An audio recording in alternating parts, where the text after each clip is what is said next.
আমাদের বাড়িতে আজকে তাল এনেছি। তালের যা দাম, সেদিনকে তালের দাম ছিল একটু কম, তাই একদিন আরেকদিনও তাল এনেছে। এই নিয়ে আমাদের দুবার তাল আনা হলো। আর আজকে তাল এনেছে যেহেতু কলকাতা থেকে আমার দাদা ছেলে এসেছে, ও আমার বড়া খেতে খুব ভালোবাসে, তার জন্য আমি তালটা একটু ঘষে নিচ্ছি। আমার ঘষার মতো কোনো জায়গা নাই, এই ঝুড়ির মধ্যেই ঘষছি। ঘষে তাও ঝুড়ির মধ্যে ঘষে ভালোই বেরায়।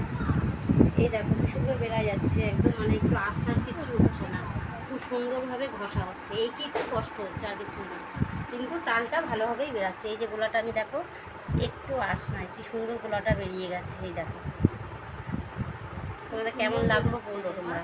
এই যে তালের বড়া দেখুন, তালের বড়া ভাজছি। এই যে দেখুন কীভাবে ফুলে উঠছে তালের বড়াগুলো, আর সব একটার সাথে একটা কিন্তু লেগে যায়নি, সব ছাড়া ছাড়া আছে। এই দেখুন সব ছাড়া ছাড়া। আবার এদিকে কটা মালপোয়া ভেজে নিয়েছি, তালেরই মালপোয়া। আপনাদের কেমন লাগলে বলবেন।